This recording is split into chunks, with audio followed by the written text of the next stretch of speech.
heartbreak if he's launched the motor there and that's not over for him. Yeah, and no safety car needed. The car was already in a safe position. Safe enough. Right call, I think, from race control's perspective. So it'll be night done from Dylan O'Shea. Remember, he was quick last year. Good sportsmanship there from Dylan O'Shea as well, gentlemen, because as we have a look at the replay of what has happened on the run down into Miller Corner,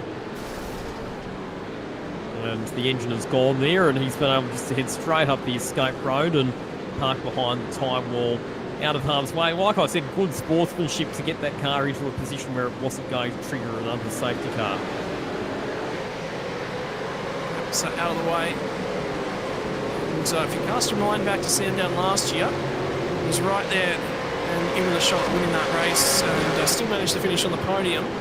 But a post-race penalty for breach of safety car procedure, I believe, cost him that podium result. So he's taken a little bit of a look at himself and gone, yep, this is the policy procedure, single cycle type number.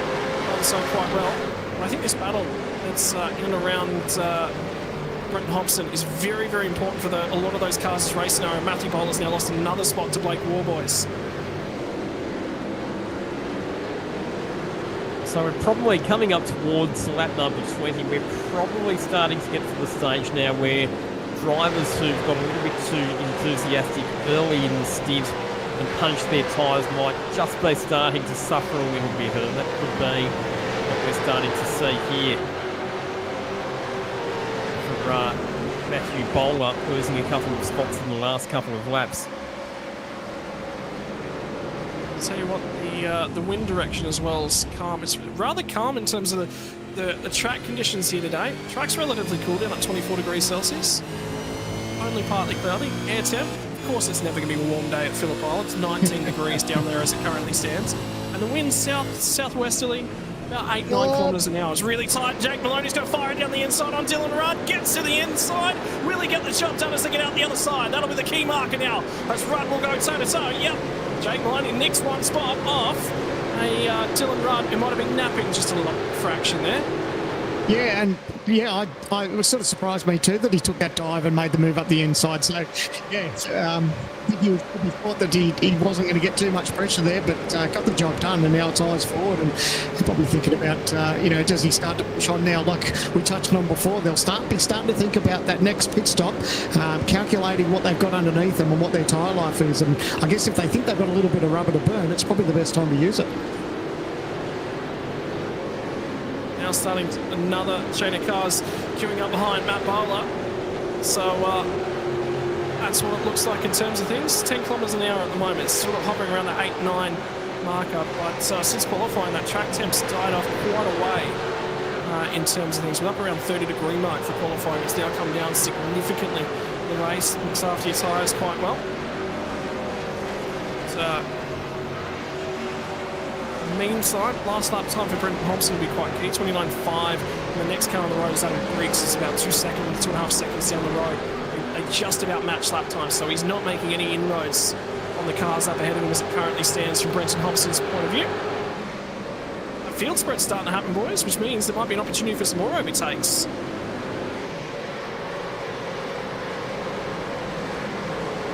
How's the communication between this lot too? I think TGR obviously be pretty happy with the way the race has played out. They've definitely got a number of drivers up in that and they'll be talking about them, how their cars are going. They'll be starting to think about these pit stops and a little bit more action here. It's Matt Bowler. Well, you get the feeling that he's no longer feeling like the bowling ball. He's now feeling like one of the 10 pins.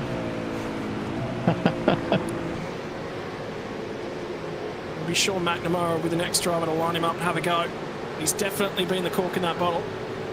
About half a second now, the cars, once they've cleared him, they're starting to sort of disappear down the road just a little bit. McNamara's got to think about this a little bit. He's got Jordan Ross in underneath his rear wing as well. They're all queuing up for a go. So best way to defend sometimes, boys, is to have a crack at being on the offensive.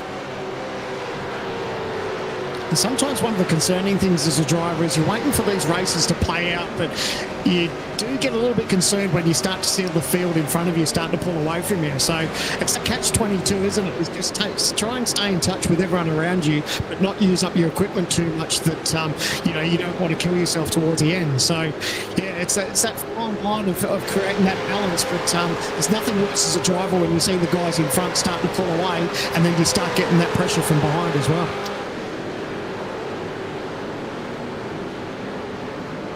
Race is sort of starting to stagnate. We have now hit lap 22, so window opens in another couple of laps here, but that'll be 33 laps to the end of the race. So split the difference somewhere around the late 20s is probably about where you'll see these guys come in. And up until that point in time, Matthew Bowler has got a very, very long next 10 laps or so ahead of him.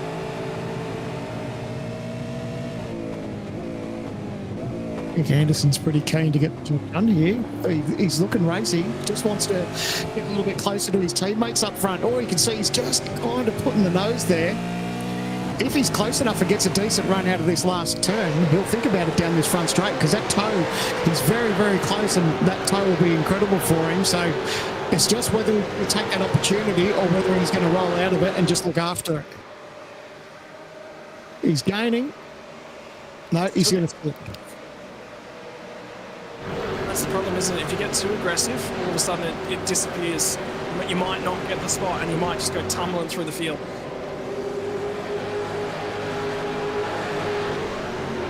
In the meantime, getting it done, still having a look. Well, Jordan Ross has gone to pick the pockets. Sean McNamara. So McNamara must have had a poor run off the final corner.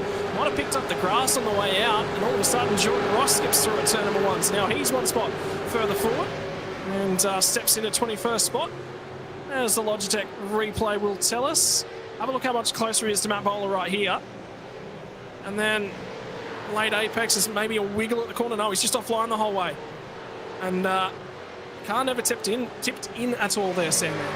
Yeah, it didn't take much, did it? It didn't look awful, but it was just enough to lose that little bit of momentum, and that pass happened. So I was trying to watch to see if it was going to be a big moment, but it really wasn't that big, but obviously enough. Oh, and inside. No, not quite. Got to be careful. That nose-to-tail contact, the last thing you need is a penalty. Josh Anderson's lurking in the waters, and I can tell you Lockie's been walking up and down the pit lane. There's a driver whose race is over already, Sebastian Flock, and Lockie Mansell's got him sitting on standby at the moment. Hi, Sebastian. Unlucky, mate. Obviously caught up in some carnage in the very early stages. Talk us through it from your perspective. Yeah, it's pretty disappointing, not gonna lie. It was pretty much just typical Phillip Island carnage. It was 3 wide or something coming through MG and all that section, and then I don't know who it was, someone went off and rejoined and made it 4 wide, and yeah, ended up taking about 300 cars with me in the grass. So yeah, it's pretty disappointing, but what can you do? What was the extent of the damage to your car? I had 4 minutes of meatball stuff and then 15 optional, so no safety car or anything would help me get back in. So decided to call it a night, obviously, from there. Yeah, pretty much. Just spot Bowler and Hayden and all of them, help them out a bit. Might go to bed early tonight, which would be nice. But I mean, that's the good thing, isn't it? Obviously, it's not been your night, but it is a tight-knit community there at the Evolution Racing team, so you now do have the opportunity to help out your teammates for the rest of the night. Yeah, that's exactly right. We're all really good mates and, like helping each other. And I'm sure there's been times when, others have crashed out and helped me, so, it's always nice to return the favour. Unfortunately, no result for you tonight, Sebastian, but before we let you go, who gets it done for you? Who would you like to thank this evening? Well, huge thanks to Evolution Racing team, all the support that they've given me and the whole team, and our sponsor Logitech. This possibly might have been my last Pro Series race. It's still 50-50 as to whether that happens or not, but yeah, it's been good so far, and hopefully the team keeps going well tonight. Alright, hopefully it's not the last time we see you in the Pro Series, because it's been a pretty sad way to end it. Unlucky, mate, and hopefully see you back on track soon. Yeah, no worries. Enjoy the rest of the broadcast. There we go. So one of our unlucky early retirements, gentlemen, Sebastian Flock, in fact, the first retirement of the race. out on lap number 2. Sam, man, you talked about it. It's about supporting the team now. His night's over, but his night's not over in terms of things with how he's helping out that team. You've got to have a team mindset. You can't do this on your own, and that's what it's about down there at ERT. Yeah, great mindset. It's so easy for someone to throw their toys out of the cot and, spit and carry on. But for him to support his team like that, and like he said, there's probably been times in the past where, others have had bad nights and they've all stuck together. And it's about supporting each other regardless of how you're travelling. Whether you're up there battling for a win or if you're back in the pack, if you've had a bad night, support your team the best you can. Whether it be spotting, working out some pit strategies, there's so much that can play out, and really good sportsmanship. Bad night for Seb, but really change your second spot at the moment, and there's actually just been contact between Jared Philsell's, just keeping an eye on the gap. Sorry to cut you off, Sam, man. And now Jake Burns snuck through as well, so we'll have to get a replay of that one because that was mega. Madison Down was just starting to slip off the back end of Brady Myers. That might have been a bad run off the last corner. They go side by side down into turn 1. Down tries to turn in, tries to stay alongside. That could have ended so much worse with where that contact was.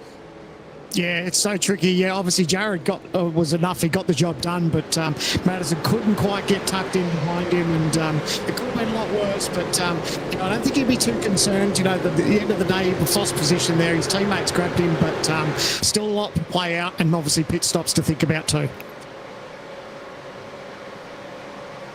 And an update coming our way, courtesy of the race stewards. Forznell Nabi's received himself a 5-second penalty to be added to his pit stop. For contact with car number 900, which is Andre Yusuf. So that changes things.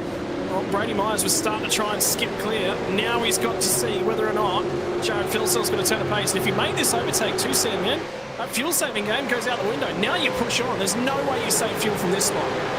Yeah, I think they all pretty much got their mindset now of when they're pitting. So I think that's why we're starting to say, a little bit of contact there coming into the hairpin. That shot him off onto the grass. There was a puff of smoke. Someone locked a tyre there, and it got a little bit ugly between them. Yes, that was the penalty that we just saw. It was Forznell Nabi. That was why he got the 5-second penalty. So I was getting excited for you as well. I was wound up in that for a second there, Sam. I was too busy looking at times and watching the replay. It turned out to be the replay, so I apologise about that. I get too excited. I'm excited to see what Jared Philsell's going to have for Brady Myers on this lap. 29.3 now for Brady Myers. Fastest lap of the race was 28.2. So the cars are now fallen off over 1.1 seconds in terms of their lap time. So now it comes about traction. Who's looked after fronts, who's looked after rears, and who's keeping themselves alive and in contention. The key factor now is Madison Down's not necessarily sticking right with these guys. So whether or not he might have overworked the front tyres in terms of things as it currently stands. Burton's actually making some time back to Jared Philsell here. This will be a few sort of thoughts going on. This might be one of the few occasions where you might see Madison Down attempt the undercut. Normally, it goes quite long in terms of things. Normally, it's Brady Myers that pulls the undercut down there. Yeah, it's a good point. I get the thing that he's got in his favour, that he's still just within the stiff there of Jake Burton, his teammate, for that draft. So, but you're right, he has dropped off a little bit, and probably put those fronts through a little bit of a heat cycle when he ran in a little bit wide at turn 1, had that understeer moment, so it might just take him a little bit just to sort of calm down and get back into a rhythm. But obviously the tyres will be starting to get past their use-by date now, and they'll all be thinking about this pit stop soon. But I like the idea of him possibly pitting early. You don't want to do what everyone else does. If you can get that advantage on fresh tyres for a lap or so, that could be huge for him. Mark, I think about it as well. We're now over 1.3 seconds off the pace. So in terms of things, the opportunity, I can tell you, James Scott, big clutch as he runs down here into Miller Corner. I'll pull it up. Andrew Gilliam as well. So Scott's picked Gilliam's pocket now and gotten ahead of him. Now, there's a few guys that are staying in this lead pack. We're looking at Jake Maloney a few moments ago. There's a car off at turn 1. There's a couple of cars, I think, wide at turn 2. My apologies to Josh Thomas. How's he ended up out there will be the question. Yeah, whether he just got wide and touched the grass at a moment and then just steered and stayed out of the way. But let's check out this replay. Don't get too excited, Sam, man. It's a replay. He had a moment. He's off onto the grass, and then he just had to be careful rejoining. So I think he's struggling with grip, and unfortunately it went a little bit pear-shaped for him. I get Sandman, the psychology coach, to come and sit in with me when I'm doing racing?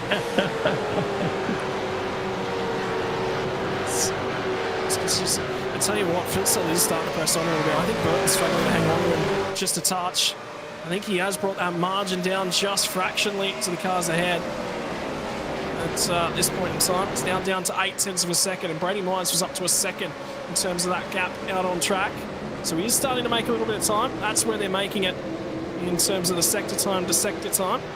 Oh, he lost a little bit on that most recent lap to Brady Myers. So a little bit to and fro. Sorry, my apologies. We're looking at the times relative to Brady Myers. So Brady Myers took time out of Jared Filsell back on lap 26. That's when he got the pass done. And then since then, it's been pace-wise all the way in the 94 and Jared Filsell. Ooh, first pit stop. It stops. Here we go. That makes sense, though. Josh Thomas just off the road, just put the tyres through an extreme amount of heat at the moment that he had. First car in the pit lane, kind of forced down this route, not through wanting to do it. Yeah, I think his tyres, well, the attitude looked like the tyres were pretty second-hand, so he'd be breathing a sigh of relief. You feel like Superman when you come out now with 4 fresh tyres, so he'd be loving now that those fresh set, and you can just push on. And like you said, the field spread and the time advantage that you get with that fresh bit of rubber, he'd be enjoying the first couple of laps and hoping that these guys that he was racing with stay out a little bit longer. And obviously, he's got a bit of ground to make up with that incident that he had. But yeah, he'll be feeling good now with those fresh set of boots. Wondering, is Madison Down actually starting to lose touch with the cars up ahead? Whether or not that he's got damage on the front splitter, he's struggling. The car looks relatively clean at that front right corner of the car. So it doesn't look like it might be too performance impacting, but might be those tyres he's struggling with as he starts to fall back a little bit. James Scott is right well locked up underneath his rear wing. Might be an opportunity when they get down to Miller Corner this time by. Don't forget these guys, one of the longest runs they're likely to do. 2 compulsory pit stops. They checked one off all the way back at the end of lap number 4, and now James Scott is going to have a go to the inside. Gets alongside. They're even. The last time these two guys were alongside, there was drama. There's a wiggle from Scott. There's more drama, and he gets a nudge from Madison Down, but it was as he walked it onto the power, the car walks sideways, gets the job done. Madison Down, after being in second a couple laps ago, he's now down to 5th. Yeah, it looks like he's struggled a little bit, doesn't it? Like you can see the pace that Scott had, and it was almost a riding on the wall scenario where he was going to have that lunge, and he got the job done. So, yeah, I think what you were touching on about as far as, maybe seeing him dive into the lane, you think it's probably going to happen sooner rather than later. Hit him! Contact! There is contact at MG! And now Down's all over the place. Wiggles. He's now lost 2 more spots on top of that. And I wonder whether or not Phillip's trying to redress. They slot back in. No one dives the lane out of this group. Now it's going to be Marcelo Rivera who's underneath the rear wing of Madison Down. Last season's champion goes tumbling through the order after contact and a horrid lap at the island. Yeah, I'd be thinking about a pit stop now. I don't think he's entirely happy with that car, and now obviously got that little bit of damage. Marcelo Rivera trying to have a look up the inside, doesn't quite get the job done, but yeah, Down struggling. I think if I was him, if they're in that window, to maybe dive in and get those fresh set of tyres. This makes that second stint so much longer. It's a real risk versus reward. And the other side of the coin is, what is the traffic situation going to look like? It's a fair fuel fill. He might come out in just a wheel of traffic, and that might really make his night worse. I think he's stuck. He might be stuck. He might have to stay here. So this is the run as they come up and over Lukey Heights and down in, and Gilliam was a late lunge. Ooh. I think he was far enough up. I think he's not going to cop too much for that. That's a late dive, though. Yeah, we'll leave that to the stewards. Gee, you don't want to be a steward at all, Sam, man. You are so happy and comfortable up here. Absolutely. You couldn't pay me enough, I don't think. There's air conditioning, there's snacks when you want them, and you get to have a great race all unfolding in front of you with no responsibilities, huh? Absolutely. Oh, word, Lockie, take us away. Who do you think? I think Down's coming in. He's shadowed. Oh, he's still not coming in. No one's coming in. Rivera's going to come in. Rivera's the first car on the lane out of the lead bunch. How long are we thinking for this stop? He was right out and on the limit. Oh, he's on the limit of a penalty too, gets away from it. So that'll trigger the first of the stops out of the lead bunch. And there's a couple of cars. I thought we saw Bo Albert. Who are the other drivers that have been thus far? Yeah, so Bo Albert's done a stop. Also, Teo Sorono did one recently. Josh Thomas we saw coming in as well. and Andre Yusuf a few laps ago. But the thing is, and Sandman touched on it before, is that the longer you go in this first stint, the shorter you have to make the tyres last in the second stint. So yes, it might be a bit of pain now, but it minimises the pain that you'll suffer towards the back end of the race. And if we get late safety cars and it potentially becomes a 5 or 6 lap dash to the finish line, a bit like what we saw in the previous round at Sebring, then you want tyres that are as fresh as possible. Last lap for Brady Myers was a 29.616. Phil was a touch faster, 2/10 second faster. So was Burton, so was James Scott. They were all in the 29.4s, but 1.2 seconds effectively fall off from their fastest laps of the race thus far. It's into the mid to late 29s for most of the fielders that currently stand. Slow lap for Robbie Gibbs all the way down in the 12th spot was at 30.1, so he's the first of the 30s. And now there's an issue for Brady Baldwin as well. He's just put a call into race control. Oh, got close through there. Still giving each other room there. Oh, it's hold your breath stuff. We saw how crucial it is just where it's so easy to lock a brake and take a dive in here, but everyone's giving each other plenty of room. But fast part of the racetrack to have a little bit of door handle to door handle, Robin. Yeah, now he's going to try and settle back down in as Brady Baldwin, making his series debut in his own car this series. He's driven as a co-driver before, but this is his first time qualifying for the main series. It's Connor Nixon that's ahead of him as they get down on and in here. Gets to the inside, and Nixon, there was enough space left there. Huh? Door to door, that one's all good. Don't know if it's over yet, though. They get through here nice. Leaning on each other at the apex. Yeah. Yeah. They got away with it, though. It's tricky, isn't it? You got two cars that are trying to turn in, and as soon as you start to lock guards like that, it makes it all that little bit difficult. But thankfully, they all stayed on the black stuff and were able to push on. Well, Lockie Mansell, it's all kicking off down where you're standing at the moment. Pit lane's busy. It sure is, and understandably, because they're having to put a lot more fuel in on this occasion. The pit stops in terms of stationary time are a lot longer. We're saying that the average stop length is anywhere between 28 and 30 seconds. Marcello Rivera, who came in a couple of laps ago, his stop was 28.1 seconds is the stationary time. We've also had pit stops from Bo Albert, Matthew Bowler, Damien Johnston, Sean McNamara, Scott Gamble, Thomas Freeman and Con Nixon. Marcelo Rivera's the car that I want to keep half an eye on. Who's coming to the lane this time? By there's a ton of cars that are now, I think, starting to think about those pit stops. No, all the guys up the front. Brady Myers has kicked on fours, and El Nabi's going to come into the pit lane as we currently speak. And there they all come. Is that some of the Vermilion cars? It is in the background. And I think it was Hayden Veld as well that's now come in. So good news for Marcello Rivera is that he's come out in clear track, so he's able to absolutely maximise the performance of that fresh set of tyres. And that should, you would think, probably help him leapfrog a few positions after this pit stop cycle completes itself. Yeah, the next driver on the road will be Michael Whiting for him, so he's about 3 or 4 seconds up the road. But remember, Whiting still to make that stop.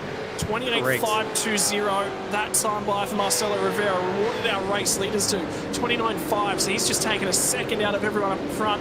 1.1 out of Josh Anderson and Jared Philsell. So Philsell finally not faster than Brady Myers, but the problem for Philsell now is he's actually got quite close in terms of things. Have a look at that margin on that lap for Marcelo Rivera. 1.1 seconds out of the guys up the pointy end of things. He is absolutely cracking on, and he needs to if he's going to make this work. There's a few more cars that are going to start to vary their strategy. It's the Lobs Esports boys who are going to bring 2 of their cars to the lane. I think this might be exploratory. They've split the strategy for their teaming.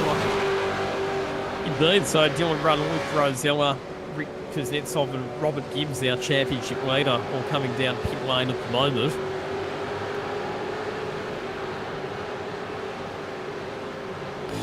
Now they're going to try and settle their way down on an end as we zero in on this battle between Josh Anderson and Andrew Gilliam. And Gilliam is going to have to step to the side because here comes Josh Anderson, parks it up at Miller Corner. Not quite got the job done. Now he'll complete the overtake. So Gilliam slots 1 spot further back, and that's important for Josh Anderson. Late in this pit stop cycle, You want to have that fresh air on the nose, and if you can push out and extend a margin, that might trigger Gilliam coming to the lane this time. Yeah, and the fact that he might have a little bit of tyre life in him too, the best time to use it now is just burn it up. You know you're going to be pitting soon, so if you've got a little bit of life in that rubber, use it up. Use up whatever you got, because you don't need to save it towards the end. So I think these guys will have to start thinking about pit stops soon. I think the top three with Myers, Philsell and Burton, they've got that little bit of margin, so they can probably afford to go that little bit longer than everyone else. But the fact that they probably haven't hit the lane yet, they'll probably start thinking about everyone behind them who has. So they're all going to continue on, and Madison Down is going to come to the lane, and we're getting an uptake coming from race control, Lockie Mansell about Andrew Gilliam. Yeah, so that contact with Madison Down at MJ Corner a few laps ago, and he's going to cop a 5-second penalty. Also, just a bit of housekeeping as well. So Bo Albert and Forza El Navi both had 5-second penalties for incidents earlier in the race. They had the option to serve that 5-second penalty during their pit stop. However, neither of them have done that, so they'll have 5 seconds added onto their time at the end of the race. So it'll be interesting for Andrew Gilliam to see if he elects to serve out that penalty during the pit stop, or if it gets added onto his race time. Keep an eye on that one, because he still gets to take his final pit stop. I suppose that probably comes to the decision making on that one, Sam. It comes back to whether or not you think there's going to be a safety car. Because if there's going to be one, there probably would have been one by now. And if there's not going to be another safety car, well, you want to maintain that track position, don't you? Yeah, absolutely. Yeah. Look, my personal opinion, I'd like to see any pit stop or any penalties that you see receive in the race, that you actually do it in the lane. Obviously, if you're not going to make the lane again, then obviously it gets added to the end. But you're right, you're in danger of a safety car. But have a look at the pace here at Jared Philsell's got. He's really harassing the back of Myers. I think, yeah, and Myers has decided to dart in. So he was struggling with his rubber. He could see that pressure from Jared, and the best time for him to do is bite. Now, geez, that was a quick run to the line. But Jake Burton's going to continue on with this one as well. So Brady Myers has led every lap of the motor race thus far. Now he will cede that one over to Jared Philsell, who chalks up his first lap led of the night after starting on pole position. And now what's Jake Burton got from him as well, because Philsell very wide at the apex. Now the southern loop. Now they'll try and get the power down, and Jake Burton might have a crack at him here. Yeah, it's risk versus reward. He's got pace. Well, think about a dive. I know Jared will be all over it for the inside, but man, the last thing you do is want to make a mistake when you're this close to a pit stop. But a little bit surprised that Madison Down didn't maybe pit a lap or two earlier, being that he's in this time. So, yeah, I think that could benefit him, just that one lap extra, just to get that run on fresh rubber. But yeah, good little battle between Burton and Philsell as we can see those guys leaving the lane now. Something's just happened to the 053 and Hayden Bell as well. So race control will have something further to have a look into. I think this will trigger pit stops. This will not... no one will hang around on this one. So Madison Down has come out behind Luke Rosella. Yeah, what's happened there? That's a phenomenal loss of position. As Rosella just massively underfilled that car. And the leaders are in. Yeah. Well, the other thing as well, right, is that Marcello Rivera, after all this, has emerged in what will effectively be P1. He is ahead of Brady Myers. So the undercut strategy has paid off massively for Marcello Rivera. There he is. There are your race leaders, Marcello Rivera ahead of Brady Myers. So this is effectively now the contest for the race lead between these two cars. Yeah, and Brady Myers won't like to see that one. That has changed the race scenario quite massively. Still a fair bit of space on track, and then the car that's in behind these guys as well, quite critical. And Luke Rosella's got Down going down the inside of him, MG, so they've actually fallen a fair way off that lead pack as well. And Down was one of the earliest drivers to get into the pit lane as well.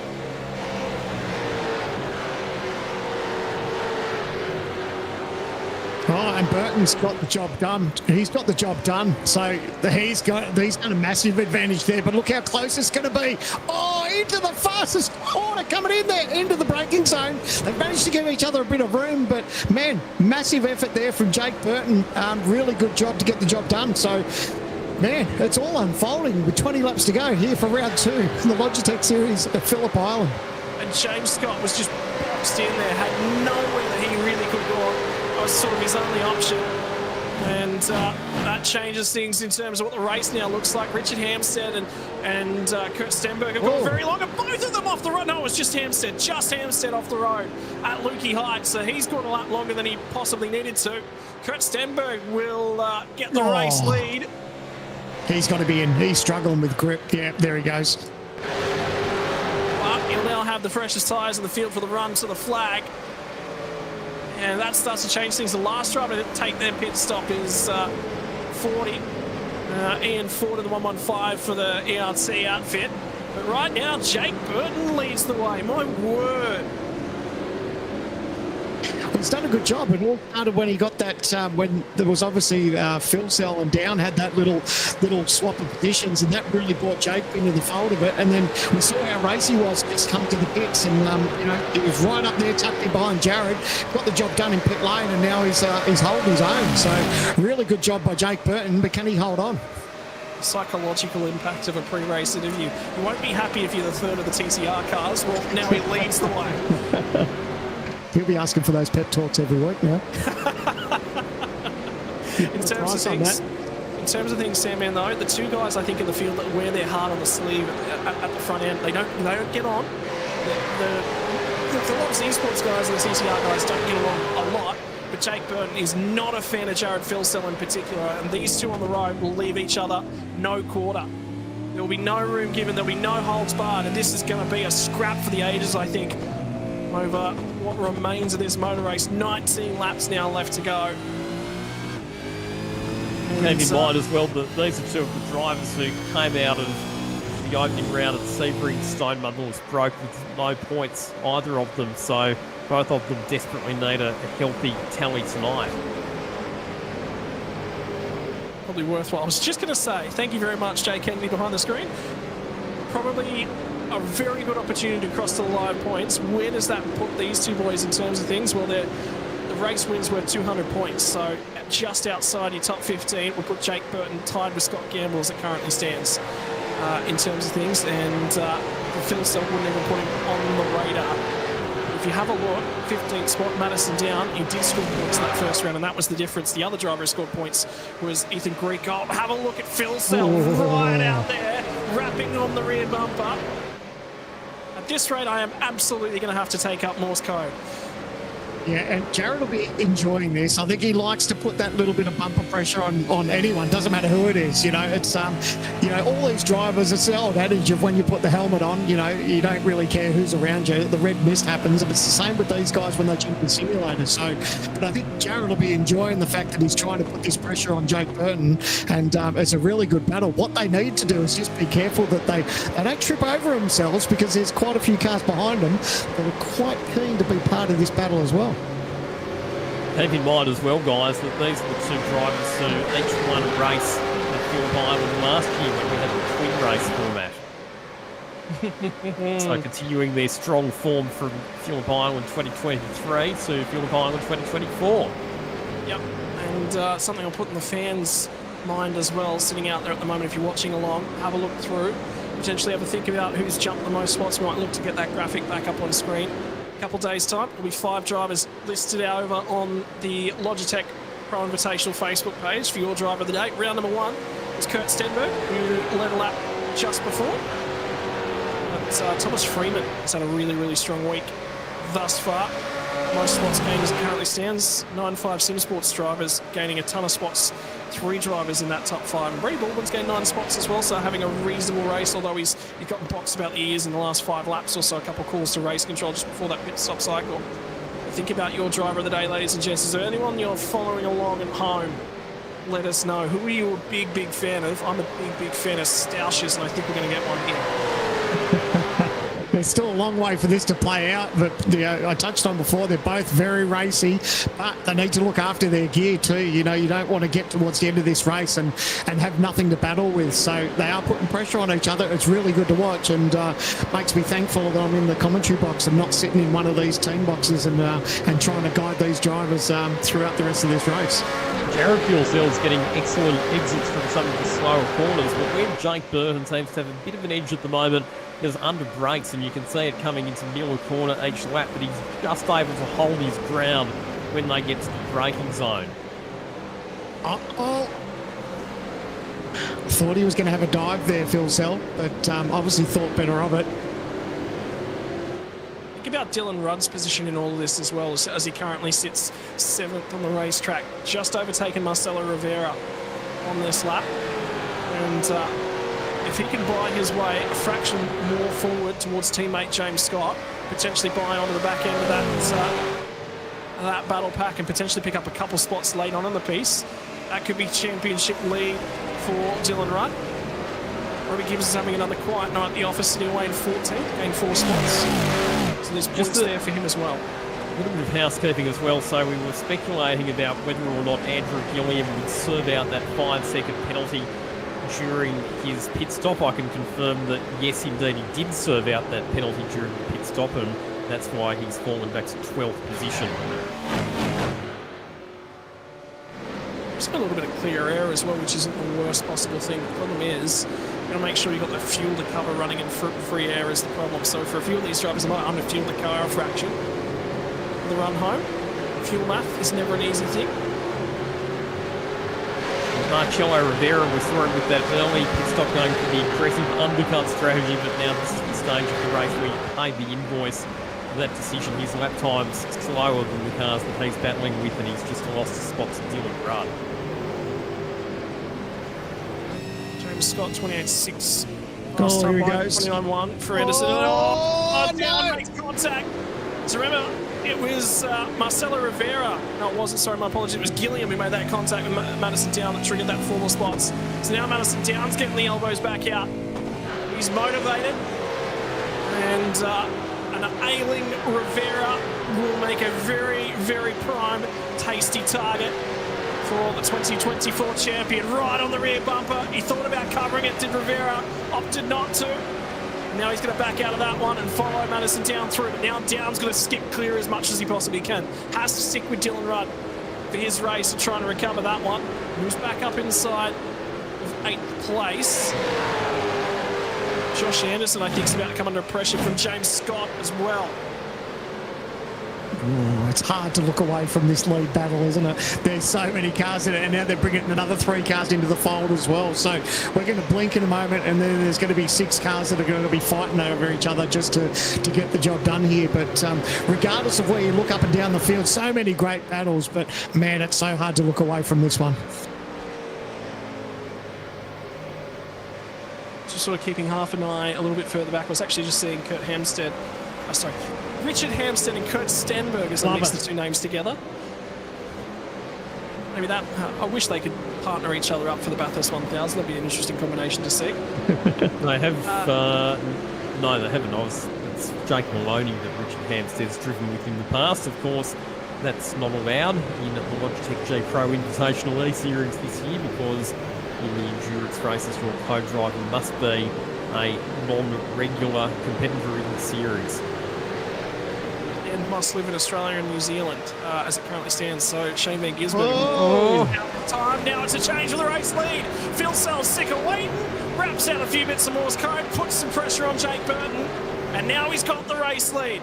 And Brady Myers has led the bulk of the first part of this race. Starts to look ahead at these guys and say, boys, I'm coming. You might have the race lead for now. And Phil Sell's going to get harassed. I reckon he might have another crack at him here. He's coming back at him is Jake Burton.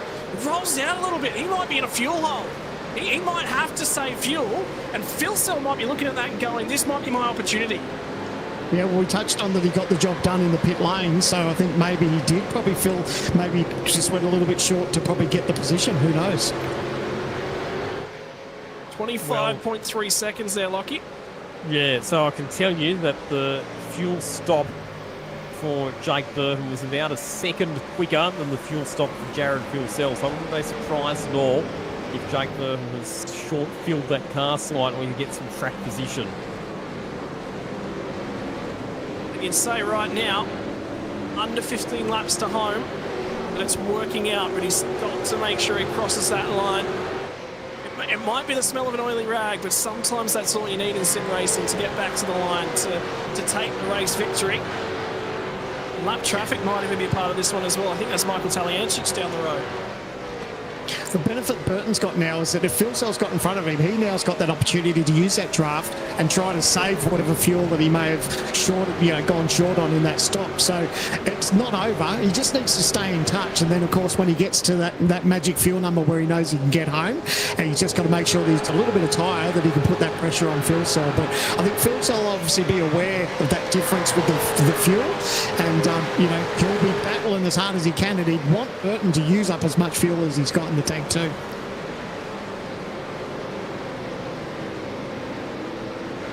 And just getting a word in as well, Lockie, I think you've got the numbers from pit lane just come across to us. I'm hearing we might be good on fuel. Yeah, so we're hearing from pit lane that most people should be okay as far as fuel goes to get to the end. So that means it's pretty much a flat-out sprint race from here through to the checkered flag. Maybe it was just a little bit more accurate in the pit box then, Jake Burton. And that's where he got the job done. In terms of things, it doesn't take much. It does not take much to lose a little bit of time, but it's the guys that are in behind these guys at the moment that we're keeping half an eye on. And James Scott will be looking forward at Josh Anderson and thinking he's probably a little bit vulnerable, but Maloney looks vulnerable as well. Then there's this battle pack a little bit deeper in the field. And this one's not quite over as it currently stands. And Sean McNamara will be attacking the ailing Bo Albert. Remember, he came in for a very, very early stop, and Matt Bowler's in behind these guys as Wayne Burke and Jordan Ross for company.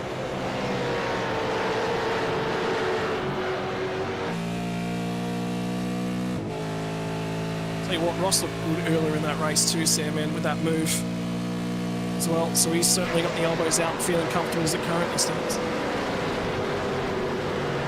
Yeah, I've just noticed the track change too. A little bit of cloud cover, so they'd be obviously appreciating that.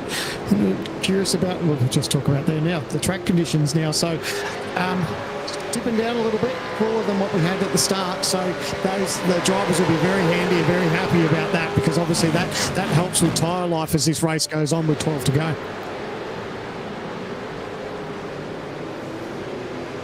Oh, Moore's just come in. 5-second post-race penalty with no pit stops left for the night. Josh Anderson gets himself one for contact with Dylan Rudd. So that'll push him at the moment as things stand from 5th back to 9th. Was that pre or post-stop though? That was pre-stop, I think.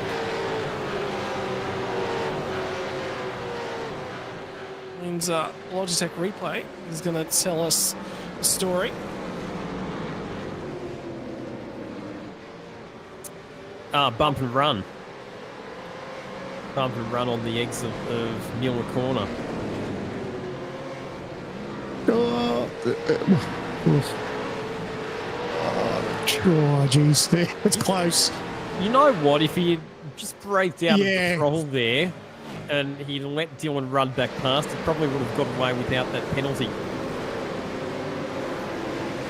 Yeah, that's tricky, isn't it? Yeah, you're right though. Yeah, if he had to crack the throttle, and given, because they were side by side anyway, so if he'd just given up that one car length and tucked in behind, it'd be a different story. But easier said than done when you look back. You don't have a crystal ball at the time, and unfortunately he's got that penalty.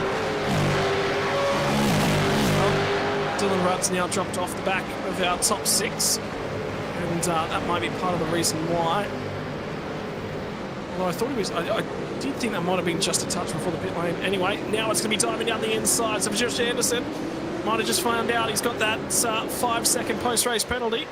Well, and now he's going to start to get aggressive. He's got to clear the guys out of him, gets by Jake Maloney, and Maloney might have started to be a little bit slower in terms of things. James Scott is coming, lurks in the background.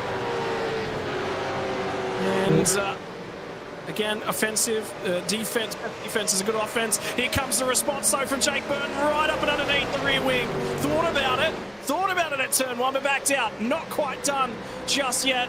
And it's a long, long run this to the flag. Tyre wear will be a factor, and I wonder whether or not Phil wanted to lead so he had the best rubber. You know, one driver who's loving this is Brady Myers. He can see that these two are battling in front of him, and it won't take much for these two to trip over each other, just maybe bowl a little wide, and he's going to be gifted the lead. So, and what he's seeing too is that these guys are battling. They're probably putting that little bit of pressure under their tyres and probably using them a little harder than they want.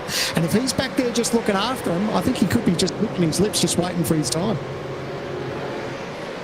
Josh Anderson, now that he's got clear as well, can he come surging up to this front pack as well? Only now 1.6 off the rear end of Brady Myers will be an option late on in this piece.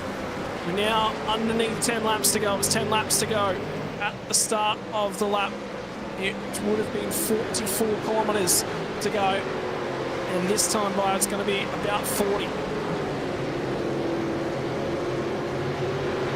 So in the final stanza of the race from Phillip Island, who's going to stand up and be counted later on in the race? Brady Myers led it so much of that first stanza, and now he's going to have to be the driver that gets the overtaking done. In the meantime, battle way outside, just outside the sub 20. John Ross has got through on Matt Bowler by the look of things. Indeed, he's got past Wayne Burke and Matt Bowler on this lap, so starting to get the elbows out is Jordan Ross. We're just talking about that, so a couple spots more gain. We'll be happy with that. Yeah, absolutely. A tasty little battle too with these guys just giving them their all. So, yeah, we say it all the time, don't we? It doesn't matter if you're racing for first or 21st. It's always a good battle throughout the field. Now coming down to the inside, Wayne Burke will get alongside Synergy Sim Racing plays. Evolution Racing team pulls alongside of Matthew Bowler on the run between 1 and 2. Now he'll look for the crisscross. Bowler will have to park him up at the apex, looking for the squarer drive off now. Is Wayne Burke, does get good drive off of the southern loop, but now he's a fraction too far back. Might pull out and have another go at him. When they get down to Miller Corner down here, pulls out of the drive, gets to the inside, late on the brakes, very, very late on the brakes, and balls are wide, doesn't quite pull it up, goes for one spot, loses 2. Oh, that was heartbreak for him. He tried to throw it in there, but just couldn't quite get it pulled up. But we talk about it. You know, it didn't take much for him to take that fight, but unfortunately just went a little bit too quick. I wonder whether or not he went for a gear and it didn't take as well in the middle of that, because engine braking so much of the performance of these cars. So now we're looking at Jake Burton, having a look back once more at Jared Philsell. He's got so much overspeed, but he doesn't pull it out. It's so late in the run. I think the pace that he had, he could have probably decided to stick a nose there, but he was quite content just to sit. And now he's got his teammate, Brady Myers, who's right in the fold. Absolutely nothing. What are we? Less than half a second covering the top 3 here. So Brady is right there. I said to you a couple of laps ago that he's sitting there just licking his lips, just seeing how this unfolds. And no doubt there'd be some communication between the 2 TTR teammates. And of course, talk about the next 2 that are behind him. All of the TTR cars there battling for 2nd, 3rd, 4th and 5th. So no doubt they'll be on the comms between each other, just, you know, I guess working out a bit of a plan of attack of how they get past Jared Philsell. We've always talked about it and the mentality over at Trans-Tasman Racing. Tail end of last season, they were protecting Madison down. That's about the only time Madison says that it's really come down to team orders. Other than that, they all love racing so much that they don't want to play the team game. They want to beat each other on track, and they want to do it fair and square. At the moment, Brady Myers looks like he has got so much pace in this 22 machine. What would a race win from Phillip Island mean to him after he did score that many points? That's Rude Grosella! And that might be a blown engine, and he's trying to get back to the pit lane. Remember, he did this last round as well. He triggered the first of all those safety cars. I think it's in a good spot, though. I can't see him bringing out a safety car for that one. It is pretty much out of harm's way, so I think they're going to let this field battle on. But, man, oh, man, another trend we're starting to see with a lot of these engines going. Yeah, well, Luke Rosella blown engines 2 rounds in a row, and Britain Garden internet problems 2 rounds in a row. Oh. Downshift, maybe. Running to, downshift right there. Engine gone. Yeah. Oh, there's a drop for the race lead, by the way, at the moment, because this is critical. This is for the race lead just prior to the safety car coming out if we're going to get one. Burton elbows Jared Philsell at the apex of Miller Corner, gets the lead back, makes himself vulnerable to Brady Myers, who might look for a switchback. It's not quite on. And with a safety car in the offering, you want to lead the race right now because Because if you come into the lane for tyres, you'll have 7 laps to go. The lap times have already fallen off by a second over the course of this.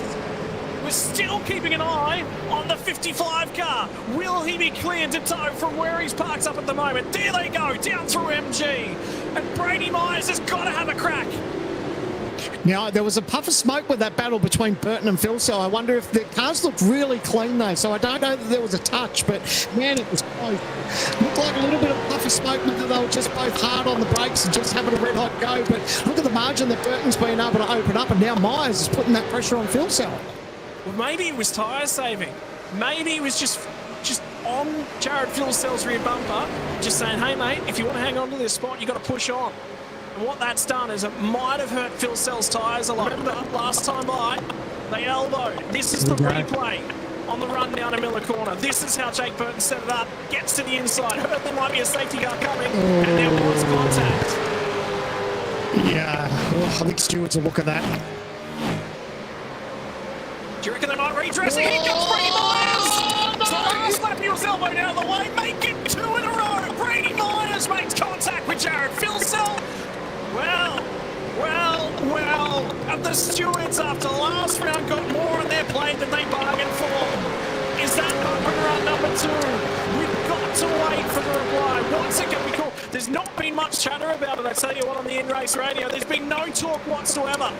And the safety car is not coming either. So now this is all-out sprint to the finish. We are 6 laps to go. This time, though, it'll come down to 5. And Philsell nearly puts a 94 Holden Commodore-sized hole in Brady Myers' rear bumper.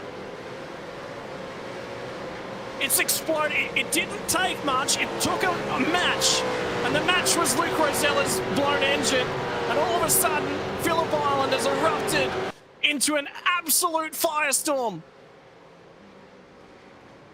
Yeah, well, Jared's definitely got his work cut out for him now that he's obviously lost that position to Burton, but now he just needs to make sure that he can stay in touch with Myers. Yeah, I guess we just sort of wait and see, but whether there's going to be an outcome between that contact with Burton and Philsell, I don't know. I'll leave it up to them. Thank goodness I'm just in the commentary box, but a good little battle shaping up, but Philsell just needs to make sure that he stays in touch. But look at that gap. It's almost nearly a second between Burton and Myers. It's one thing to sit here in the commentary box and talk about it. It's another thing to have those words mean something out on the racing track, and a penalty is what that might mean. By the way, Madison Down, I was just about to start talking about this. That's mind-reading extraordinaire by the producer yet again tonight, as Down has responded in the last couple laps and really started to get to Dylan Rudd. And now James Scott, he might be in with a shout as well.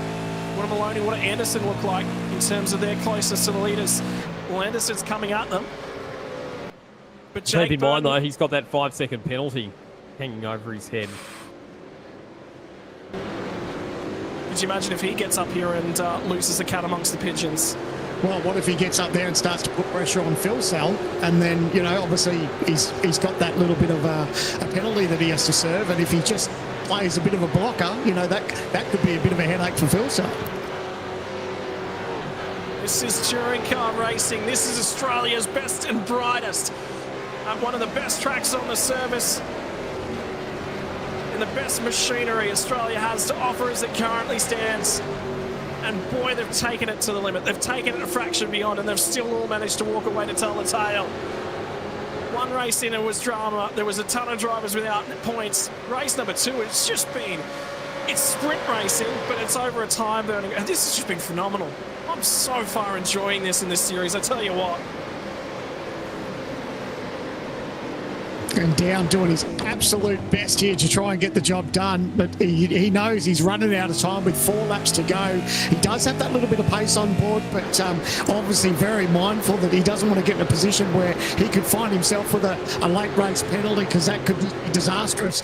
We touched on the drama from round number 1, and now he's got his hands full in the dying laps. He's got to be clean, he's got to be concise about this. He's got points on the board compared to the drivers that are currently around him. He'll have a go at Dylan. There is no doubt about that. He thought about it right there. He forced Dylan to cover him. Rudd swings it to the inside, blocks as they come over into MG. Now it's to the last corner, and Madison Down is a lot closer than he has been up until this point in time. But now Dylan Rudd, when he needs it, gets reasonable drive off the second to last corner, builds some margin, builds some margin, builds some margin. He's got good drive here to get off that last corner, but now it starts to equalise. Here comes the toe. Defending champion against driver, really looking to make a name of himself, parks it on the middle of the road, forces Madison Down to go the long way round. Down gets up and alongside, backs out of it, now looks for the rotation at the mid-corner. Will he have a go at the southern loop? This is about setting him up. Now he gets to his outside, just says, mate, if you're going to park it up on the apex, you've got to be clean about it. He'll look to rotate around, tries to get the power down. Madison Down still a touch too far back. Will he have a go when they get down here to Miller? And what's going on up at the front, because it's all started to stabilise, and Brady Myers coming back at the leaders. Dare we look away from Madison Down having a go? Won't be this time, fellas. And Brady Myers is starting to come back at Jake Burton. Yeah, he's definitely got the pressure there, but Down knows that, you know, he has to get the job done, running out of time, but got the pace. But yeah, you touched on it. Here comes Myers putting pressure on his own teammate, Jake Burton. They're now starting to lead Jared Phillip behind.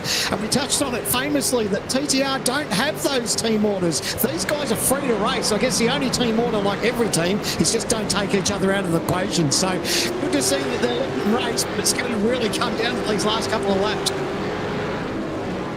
Well, the benefit is now we can look at both battles on both screens.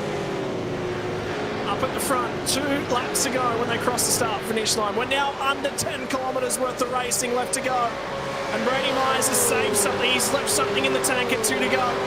The problem is, surely they won't fight it too much. It'll present an opportunity to Jared Phillip as he starts to fall off and fall further off. And how close is Madison Down? He's there, but he's not got an overlap this time by. Very, very strong through turn number 1 is Madison Down. They'll get to the southern loop. Not quite as close up as he was last time by. Now he gets right to the bumper. Very, very weak at the apex of the southern loop is Dylan Rudd, but there's no way by. And now it's the run down to Miller through Stoner. Is he going to have to go? Surely pulls out. Lock up from Jake Burton at the head of the field. So they're ailing, and now it's going to be a cover from Dylan Rudd as well. Looks to the outside. Madison Down. Now he'll look for a switchback. Was looking for the drive off. Look how Dylan Rudd parked it on the apex. Had to, because he was looking for the crisscross. Didn't quite get it. And there'll be 1 more lap to go. There is only going to be 2 more times through. Lukey hides through MG, through the final corner and the run to the line. Then there'll be 1 more. And running out of time at the front. Running out of time back here. He's doing everything right to sort of hold Madison Down up as much as he can. He's putting in the car in the right direction. Oh, it's not going to be over there. He has a look. No, can't quite get it done. Oh, the moving around the fuel. Sorry, that Down is putting the pressure on. You can see the car moving around under brakes. He's not giving up, like you said, going into the final lap. 4.45 kilometres. Has Brady Myers got anything left to hold? White flag signals 1 more lap to go from Phillip Island down to the southern part of Australia. A storied racetrack. And Brady Myers has tried to write his story here tonight, but Jake Burton has control. What has Madison Down got to say? They're side by side at the apex at turn 1. Doing corner. The sign for it. Madison Down gets there. Remember, he's stronger than Rudd through turn 2. Gets to the southern loop. He's got the nose ahead. Dylan Rudd defended. He put the blockers up. He put everything he possibly could to put on a defensive masterclass, and he's been pipped at the last. Absolutely brilliant battle. Got the job done. He still has to defend, though, because he can see that it's not over. A little bit of pressure to the back, a little bit of a lock up the tail. They're going to keep on going with it. Great little battle. But we check up front. It's Jake Burton, Brady Myers. They are not giving an inch into the final lap. Look at them go. The pressure between teammates is immense. And now we're under half a lap left to run. There'll be under 2Ks left to run in just a few moments to the crest of the hill through MG. When they break down here, that might be the last opportunity. Brady Myers saved something. He left something in the tank, but he's going to run out of laps to do it. And Jake Burton from 5th on the grid. It was Brady Myers who led as they got down to turn number 1. But Jake Burton pulled a strategy master stroke. He got it all done. He pit on the right lap. He ticked all of the boxes all race long. Saved as much fuel as he needed to. And the driver of the number 8 gets the win from Phillip Island. TTR 1-2. Jared Phillip 3. Oh, boys, give me that back again. That was a blast a minute to the line. Madison Down picks up that spot on the last lap as well.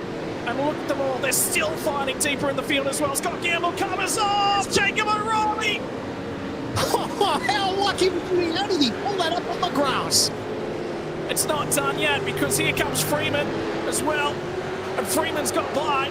Jacob O'Reilly will have another crack, but you get the feeling it's too much to ask. The overspeed when they get to the line's not high enough, and he'll have to settle for 27th. Oh no, Freeman's out of fuel! Freeman's out of fuel!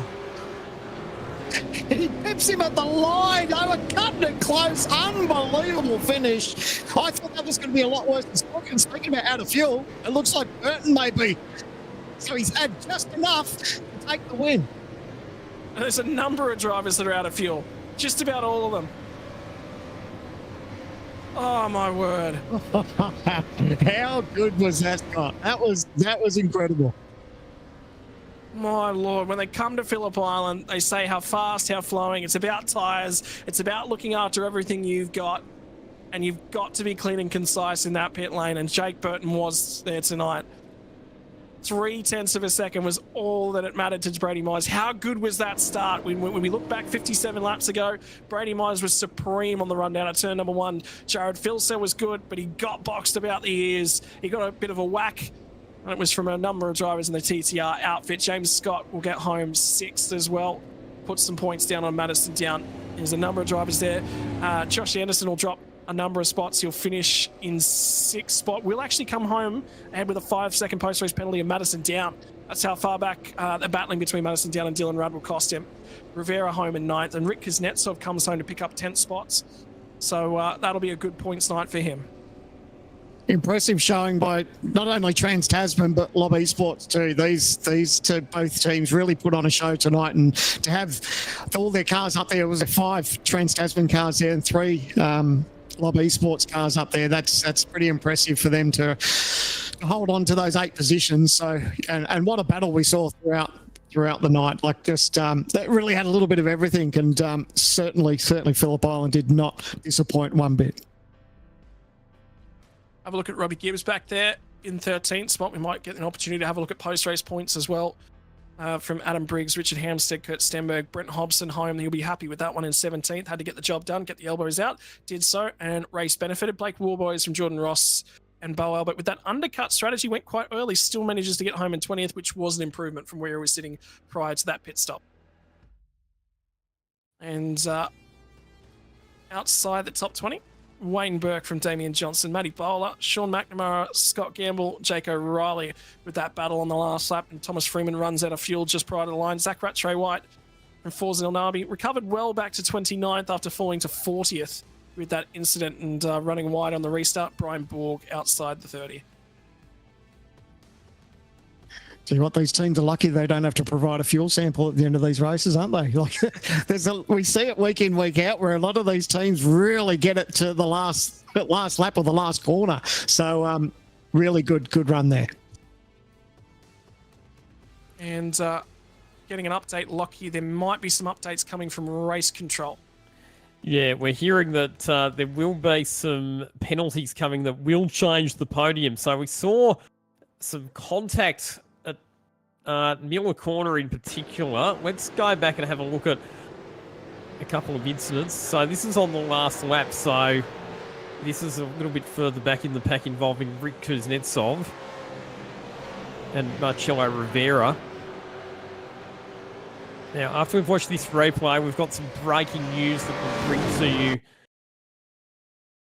in a moment. So that was side by side. So that was literally a photo finish across the line, but we are hearing that Jake Burton has a 5-second penalty. So that contact that he made with Jared Filsell during that overtaking move for the lead at Miller Corner, stewards have deemed that Burton was at fault for that one. They've imposed a 5-second penalty, and according to my calculations, that's going to put him all the way back to, I think, 5th position, because obviously Josh Anderson's got the penalty as well. So, by my reckoning, it's now going to be Brady Myers, your race winner, ahead of Jared Filsell and Jake Maloney, is how the podium will look once you take that penalty into consideration. But Myers has a penalty as well. Well, I was just going to say, the move and the contact between the two of those drivers was nearly mirrored a couple laps later. So if you penalise one, And you'll be saying this, Sam, as well. You've got to penalise both of them. I don't think there's a world where you can only penalise one of them. Yeah, look, when I called it when Jake's incident with Jared happened, I knew the stewards were going to look at that straight away. So, their reckoning would be that it's pretty much it was a carbon copy. I guess that's how they're seeing it with that contact with Myers and Phil Cell. So, looks like Jared's going to be gifted the win. So, and that also now elevates James Scott to the podium, incidentally. So, your podium with those penalties applied, it'll be Jared Phil Cell ahead of Jake Maloney, ahead of James Scott. That'll be the top three. There you go. Now, let's have a look as well at the provisional championship points after 2 rounds. So, Robert Gibbs will retain his championship lead by 6 points over top 3. Dylan Rudd, third ahead of Rick Kuznetsov. Kurt Stenberg now up into the top 5. How about that? And then Jake Maloney moving up into 6th position by virtue of his podium finish tonight. Matthew Bowler, Blake Warboys, Brenton Hobson, and Andrew Gilliam rounding out the top 10 in the standings after the first 2 rounds. But we now believe that we do actually have our podium with those penalties applied. So let's start with our 3rd place finish for the round for Lobs Esports Speed Cafe in car 088. It is James Scott, crossed the line in position number 6, but moves up onto the podium by virtue of the post-race penalties for 3 drivers ahead of him on the racetrack. James, how do you feel about finishing on the podium? Probably not something that you maybe expected necessarily, given what we've just heard. Yeah, no, I don't really know what's going on. Obviously, I've seen a few penalties. I haven't really actually seen the incidents, to be honest, so can't give a verdict on any of that. But, I'm sure there'll be some post-race appeals or whatever. But, for now, we'll take it. Talk us through your night. Obviously, you were there or thereabouts in the lead pack right through the evening, but probably didn't quite seem to have the pace to challenge for the very front of the field. Yeah, I think that would sum it up. I think if I was able to, sort of get to the lead, I would have been okay. With the setup that we ran, I was pretty hard to follow, and sort of, wore the front tire down and had a lack of speed. So, but yeah, probably just didn't have the overall pace, I guess. But Phillip Island's always been one of these tracks for me where I've sort of been a bit up and down. So, to come away with a podium at a track where it's a bit 50-50, it's pretty good. How much of a relief is it to get some points into the bank after your, non-scoring result at the opening round? Yeah, obviously points are good. I think it's a 12-round season this season, so a few more rounds to try and claw them back. It's going to be a long way to do so, but just take it around as we go, and we'll see where we end up. But yeah, it's a long way back after no points in the first round. Mate, in terms of things, I mean, I actually spoke to Madison earlier in the week, and he said that you reached out after round number 1. I mean, it's good hard racing. That's what you guys want to go out with here. And between you guys and the TCR, there is that rivalry. You race each other hard, but at the same time, cross the line maybe. You both made mistakes back at Sebring. It was just so good to just see you go out here, go door to door, and just be like, this is racing. This is good hard V8 supercar racing. It's hearing that from your closest rival. It's good to hear the relationship. Sure, I've raced against Madison for years now, and we've always had really good battles. Obviously, we fight hard on the track, but I think, as I said to him, I can't think of another time where we've come together like that. So to go that long and not really come together and race as hard as we do always on the track, it sort of speaks volumes for how we go about it. And yeah, TTR as well. They're always good to race against, always a challenge. But yeah, no, it's good rivalry, but no hard feelings or anything like that. And finally, mate, the floor is all yours to thank the sponsors that make it possible for you guys, particularly with that new partnership coming through this year. Yeah, no, awesome to be in Lobs this year. The team's going along really well. So we probably lacked a bit of car speed tonight, but I'm sure we'll tune it up for the next round at Red Bull Ring. And yeah, obviously all the guys, Jared, Brody, Shane, Anton, all the guys for jumping in, working on the setup, helping out spotting and with the strategy tonight. It's a big help for for all of us.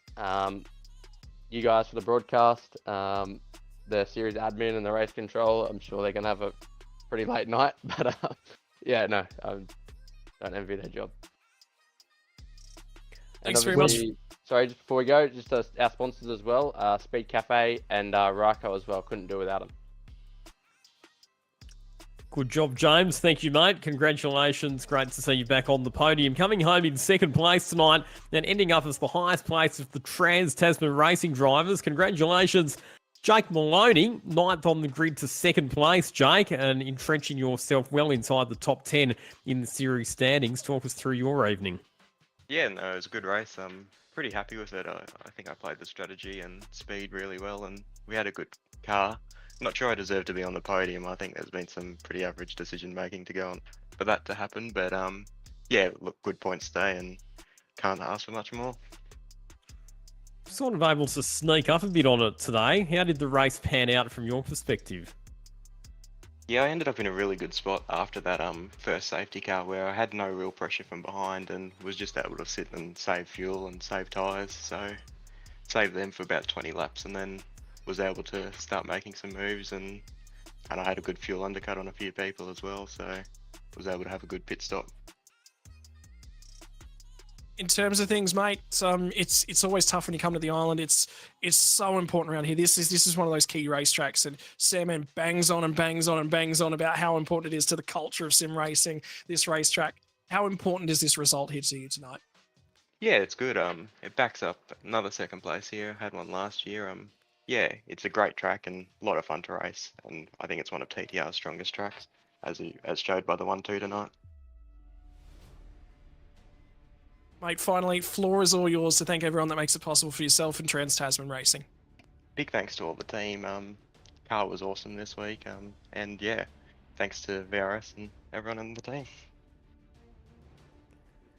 Good job. There is our runner-up tonight, Jake Maloney, and that brings us to our round winner for round number 2 of the Logitech G Pro Invitational A-Series. Qualified on pole position, ended up in first position overall at the finish, but it was far from a straightforward route to get there. But Jared Filsell, congratulations, a great result after the disappointment of the opening round. How was it from your perspective tonight? Yeah, quite difficult to be honest. Not my favourite track in the world, so it's a hard slog tonight. I'm definitely feeling it right now. Obviously not the ideal way to win it, not P1 on the road, so yeah, I don't know. It is what it is. The stewards make their calls. Fortunately, I'm on the right end of one, unlike last year, so it's good to be on that side from my point of view. But no, it was a pretty cool race. We were just chilling out, saving fuel there. It's just really hard to lead the pack and keep your tyres underneath. I was struggling quite a bit towards the end there. Yeah, I mean, how important was the tyre management tonight with that early safety car? Obviously, that meant you had to then go a long way in both of, you know, the second and third stints of the race. So how much of a struggle was it to keep the tyres underneath you? Yeah, very. I didn't test a great deal for long run stuff. I probably didn't do more than 15 laps in a row, so going into that far was almost a bit of an unknown, to be honest. It seems like everyone was hurting very similar in the first stint, but yeah, it seemed like whoever was out front pushing the air and pushing the pace just burnt their stuff up quite quickly. It's very easy to follow around here and save your tyre and fuel, as you probably saw with Jake and I. One more question from me before I throw it to Sandman. Obviously, there were those two overtaking manoeuvres with a bit of contact heading into Miller Corner towards the end of the race. First of all, with Jake Burton and then with Brady Myers. How were those moves from your perspective, and do you feel that the penalties for those drivers were justified? Brady's was definitely late. I couldn't exactly turn out of it, and we still made contact. Jake's one was a bit of a weird one. Just seemed like he understeered mid-corner into me and pushed me off a little bit. But I mean, yeah, that's hard racing. But the stewards, I guess they're making the call as as to what rules we race under. So yeah, I don't know. I guess it is what it is. Yeah, don't like to win races. Not finishing first, put it that way. Regardless of the results, mate, it was a good battle between you and the TTR gang. Did the race, obviously, everyone wants the checkered flag at the end of the night, and you've got that, but were you a little bit worried with that early safety car, or were you sort of licking your lips when you knew you could sort of tick that box as far as one of the regulation pit stops? It definitely threw our strategy out, that's for sure. It made it very difficult to the end, given the unknown and uncertainty of how far we could go on the tyres before they completely blew up. Yeah, they were anything past lap 20, and yeah, she wasn't a good sight, that's for sure. Yeah, struggle streak. And now all eyes go to the next round for the Red Bull Ring. What are your thoughts leading up to that? Excited about that race? Do you like that racetrack? Yeah, got the win there last year, 1-2 with James. So hopefully we can do a repeat there. Obviously we've got a good setup, good base to go off of. Car hasn't changed at all, so I'm sure we can make minor improvements, but it's not going to be any wholesale adjustments, I don't think. But no, great track. Similar to this in terms of draft, so it'll be action packed again, no doubt. I think there was 15 cars in 3 seconds there last year or something. So you just got to be at the pointy end. You can't be stuck in the middle. So yeah, track position will be king there. Oh, before we let you run away and celebrate with the team, is there anyone you want to thank? Yeah, obviously the guys at Lobs Esports, James and Dylan put some crazy hours in this week and last week. Unfortunately, I was off with a foot injury, so my preparation was hampered a little bit. So thanks to those guys. Also Shane for getting up at God knows what hour it is over there for him. Shows his commitment to the cause, jumping on for the boys. As well as Brody. Obviously the news has come out that he's returning back. He managed to find some time for us and jump on the sim a little bit this week, so it's always appreciated to get Bush's knowledge and skill set to help us out. And also Speed Cafe as well for jumping on board. Nice to get the first official win in the series, not counting the qualifying series, as well as Ryko performance as well. It's great to have them on board as well. Well, congratulations, mate. Boys, if anything, it's going to be a cracker of a season. We've already seen 2 amazing races for the opening round.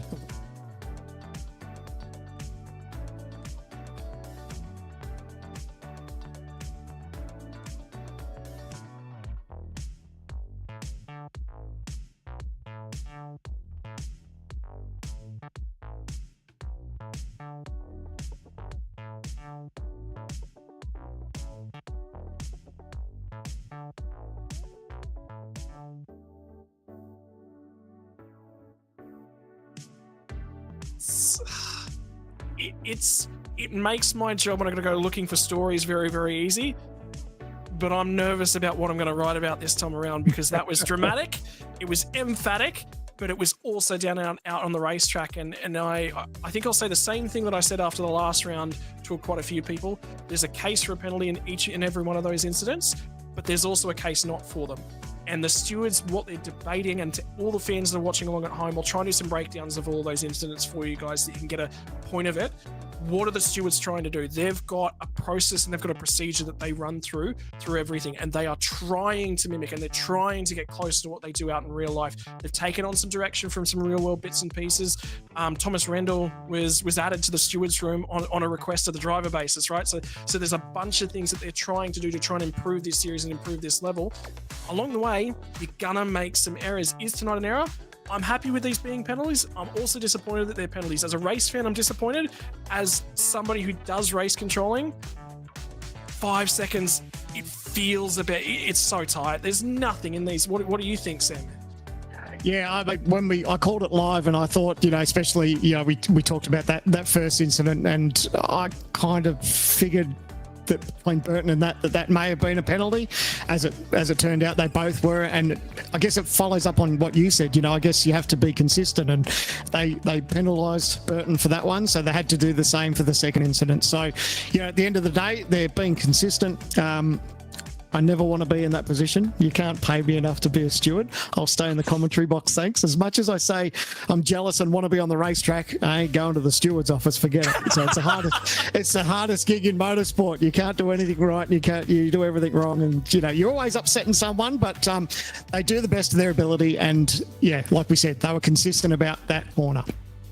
It's a bit like rugby league or AFL, isn't it? When the referees and the umpires aren't being talked about, that's when you know that they're doing a good job, and I think it's a similar story for the stewards as well. I think probably the positive to come out of it is that there will be plenty of discussion and plenty of debate, and that's going to keep the series in the headlines ahead of the next round at Red Bull Ring, just as it did between the opening round at Sebring and this one at Phillip Island tonight.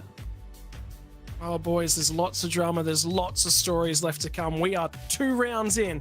Those first 2 rounds, those 2 extra rounds that were added, maybe you were thinking they were added to the tail end. Maybe you think they're added to the front end. What we've got left for you is 10 rounds of racing action, 3 rounds of an endurance championship. Red Bull Ring on May the 1st is the next time we're going to go racing for the Logitech Pro Invitational. Are you going to be there? I don't think there's a case where you could miss out. We'll see you next time out on May the 1st for the next racing action for the Logitech Pro Invitational.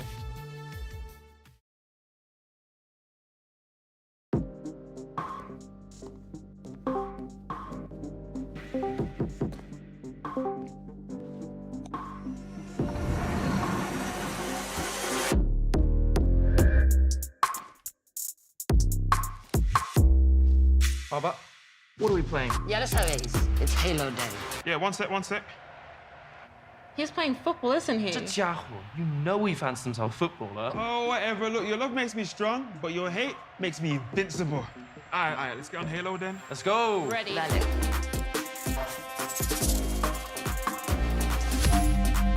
You went back this time, right? Chill, chaval. I won't ghost you this time. I'm going hallway. I got right. Uno fuera.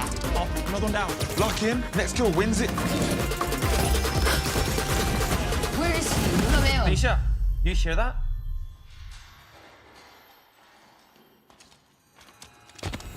Quick on him, top left.